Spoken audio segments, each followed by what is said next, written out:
What's up, everyone? It's the OOTP GM. I want to welcome you all to the 11th episode of my Detroit Tigers GM Let's Play here on Out of the Park Baseball 18.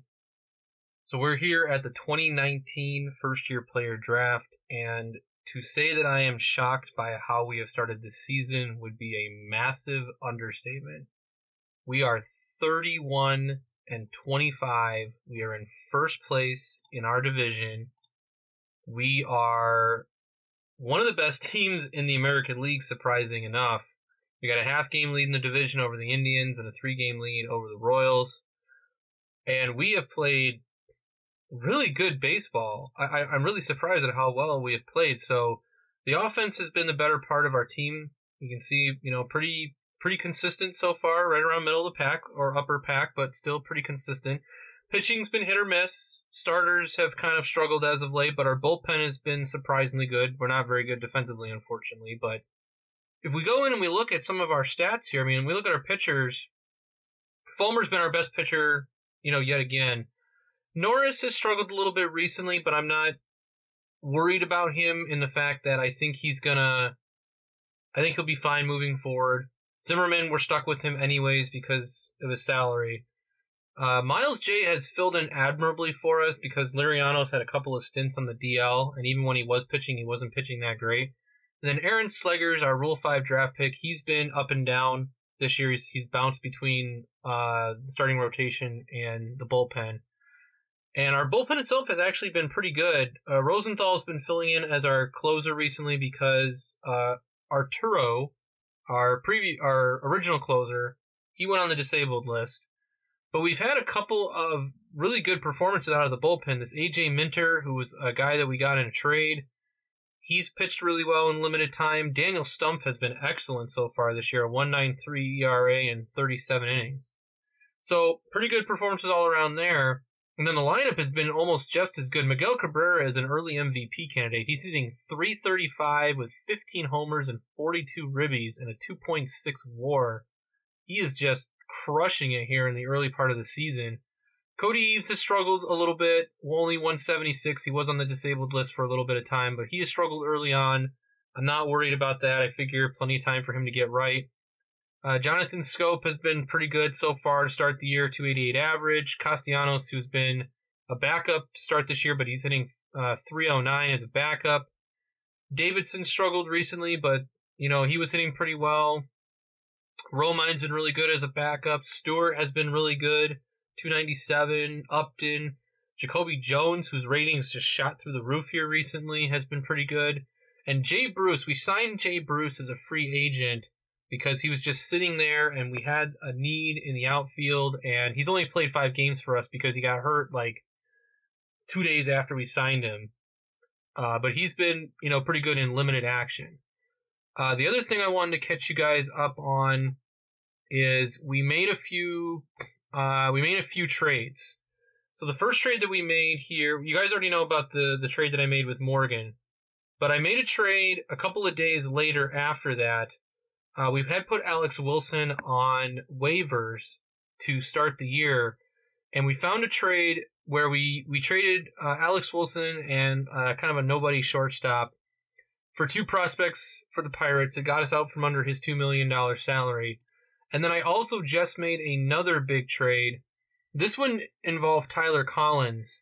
And surprisingly enough, they actually proposed a deal similar to this to me. And I'm going to say this for the record, probably like 75 to 85% of the trades that you get from the computer are garbage. But there's that small percentage of them that are pretty good, and this one was decent. So in this trade, we trade Tyler Collins and a couple of low-level prospects for Brandon Maurer, who is another bullpen arm, pretty good pitcher, 4-star guy. And then we get a young right field prospect and this first base prospect, a guy who could contribute to us pretty soon. So I was really excited to make that deal.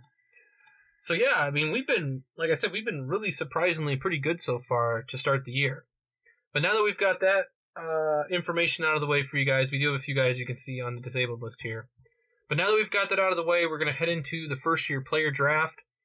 We have 6 picks in the first 3 rounds because we have 2 picks in the first round, the 6th pick, and the 24th pick.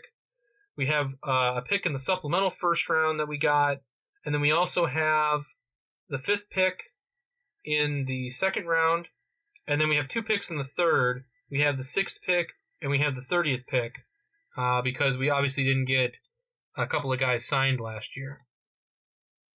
So we're going to go ahead and head right into the draft here. According to Epstein, it's not a strong draft, but there are some guys here at the top. And I was kind of looking through some of these different guys just real quick. But we'll see who comes to us. So we're going to go to the first pick. We have the number 6 pick. And most of the guys that I was hoping would fall to me did not fall. So, kind of looking through some of these different players. We don't really need another relief pitcher. Some of these different guys, just trying to see. I've had Carlos Cortez in previous playthroughs, and he's turned out to be a decent player in the past. Thomas Dillard is a guy who I've had before. He's a switch-hitting catcher. He's worked out really well in the past. And you can see he has high work ethic, high intelligence, also high greed. If you look at his ratings here, pretty decent catcher. He projects to be a decent hitting catcher as well. Pretty good defensive. Also can play a little bit of outfield. But I really like Thomas Dillard, so I'm going to go ahead and I'm going to draft him. I like that he is a switch hitting catcher. I like a lot of his his stats that he has, a lot of his ratings. So we're going to go ahead. We're going to head back in. We're going to draft Thomas Dillard. He's going to be now. He is an impossible guy, but we have a lot of money this year for our draft pool, so I'm hoping that that's going to enable us to potentially sign him. And then I want to look at the 17-year-old starting pitcher. Now, he's low work ethic, low intelligence, so we are not going to draft him. Let's see, who else have we got here? There's this Franks guy, high loyalty. Projects out to be a pretty decent guy in the bullpen, potential 80 stuff. Movement 65, what else does his rating see? So, potential 80 stuff, potentially really good curveball, and really good fastball. Scout ratings. Important low, has closer potential, never causes trouble. I'm going to draft this Franks guy. I like his ratings a lot, so we're going to keep clicking back here. I'm going to draft this Franks guy. I'm going to draft him. Alright, so we're going to move on, come to our next pick here in the second round. And, this is a supplemental round, I'm sorry. So the first supplemental round. Let's just see who Theo likes. We signed him, let's at least see who he likes. So Zach Watson, a center fielder. Let's see how far down the list he is. Looks like he's pretty far. Oh, he's down here. 21-year-old center fielder. High greed, low leader. I know Theo likes him, but I'm going to go ahead and pass on Mr. Watson. Let's head back up here. I see Cortez is still available. What about this? What about John Evans? High leader, decent, not a particularly great outfielder, but he does play all 3 positions. Really good runner. Also looks like he could play infield well. His infield ratings look decent as well. What does the scouting report say? Falls apart against mediocre competition. Ugh, I don't like that. Alright.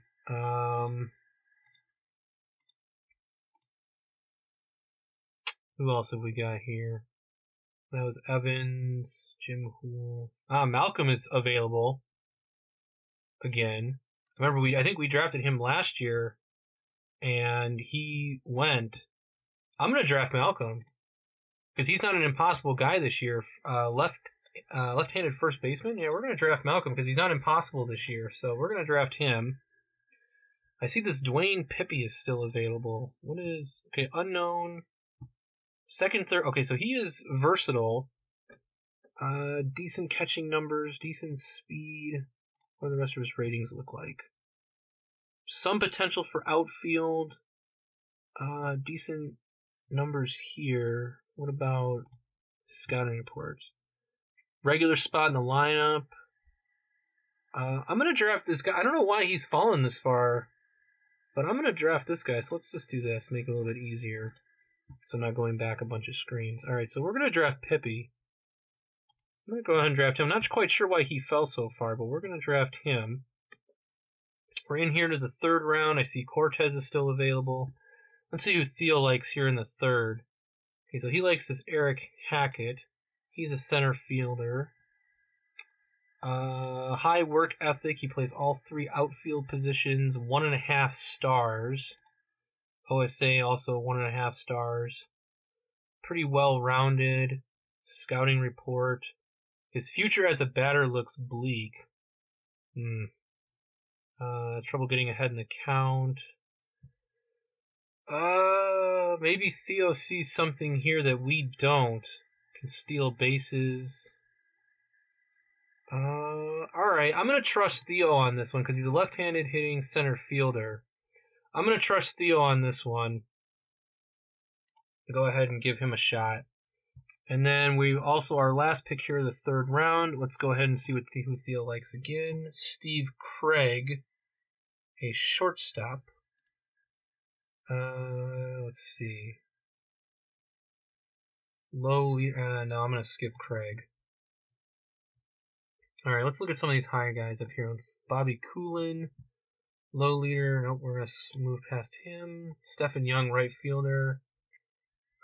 Doesn't have good avoid K or discipline. I don't like him. Let's move past him. Phil Madden, third baseman. Plays a variety, has a really good arm. Low intelligence, though. That doesn't always mean that he's going to be a bad player. It just, let's see a scouting report. Falls apart against mediocre competition. Let's see. Jacob McCarthy, left fielder. McDermott, right fielder. Low work ethic, we'll move past him. Nope, not Berea. High work ethic for second baseman Brad Berman. First and second. Let's see. Projects out probably to be a medium. Has made improvements, not enough for regular role. Let's see. What do his ratings look like?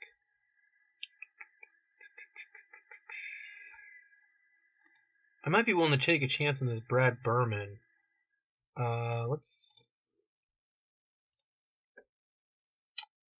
He's down here, 20-year-old second baseman. All right, let's go ahead and draft Mr. Berman here. All right, auto pick until next. All right, so we are here in the fourth round now. Let's see who Theo likes here. Stephen Young, so the guy at the very top of the draft.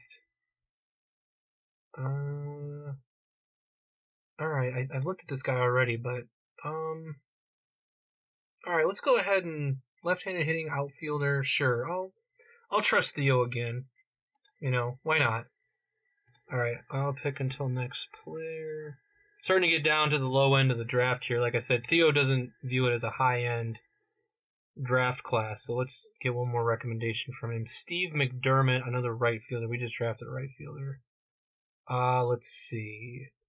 I want to see if there's any other maybe pitchers or other position players down here that strike my fancy. See, we're getting down to the end. We're getting down to the one-star guys. So, I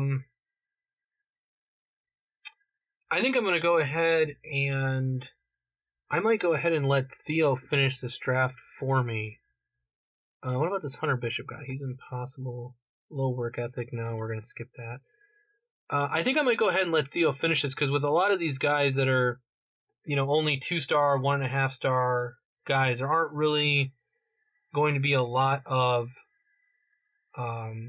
You can sometimes find guys that are rated low initially and then they turn into superstars, but I'm going to go ahead, and the reason we got Theo in the first place is because he's supposed to be really good at scouting, you know, amateur players. So I'm going to go ahead, I'm just going to trust him to complete the rest of the draft for me, and we will move forward. I'm really interested to see what Thomas Dillard's demand is, because I've had Dillard in the past, and he has been an excellent catcher in some saves that I've had in the past. So I would really, really love to see him, if we could sign him. I know we have some young catchers in our system, but I'd really like to see Dillard on our team moving forward. So we'll go ahead and we'll see what happens here. I'm going to go ahead and I'm going to skip forward one day, and then I want to see here what his demands are, and we will see what his demands are, and then we will go from there. So negotiate with draftees. Let's see what Dillard wants here. Okay, he wants $4.2 million. We have $11 million that we can spend. So I'm actually going to offer. I'm going to try to sign him. So I'm going to offer him $5 million. I'm going to see if that gets Dillard to sign. So offer him 5. All these other guys, we're just going to meet their demand, because that will that'll get us pretty much. That'll keep us under our budget, but we'll also get all these guys, because a lot of these guys don't have super high demands. So we're just going to meet all these guys' demands, all these players that we've drafted. And then what I think I'm going to do is I'm going to stop the episode. I'll stop the episode here, and I will rejoin you guys for the international free agency signing period and the trade deadline in the next episode. We'll see how much these impossible guys want. 3.2, 2 million, 3.2. Now, see, this is what I'm talking about. An impossible guy only asking for $300,000. This is what I've talked about in previous episodes. So I'm going to offer this guy $750, even though he's a 31st round pick. Let's offer him that and see if he's willing to sign, because we have the money to do it. Because we have an $11 million budget, we only have $7.3 million in outstanding offers. So I'm going to go ahead and I'm going to end the episode here, and I will I'll pick you guys up in the next episode where we are at the international free agency signing period and then the trade deadline. I'll hit those 2 episodes, or those 2 parts, in one episode. And we'll see if we can continue this surprising success. And I'm not sure if I'm going to be a big buyer at the deadline if we have a good team, but we're playing really well right now, so we'll see how we can continue to play and how this team continues to evolve. So, all right, I want to thank you guys for watching. Feel free to like and subscribe. Comments and feedback are always welcome.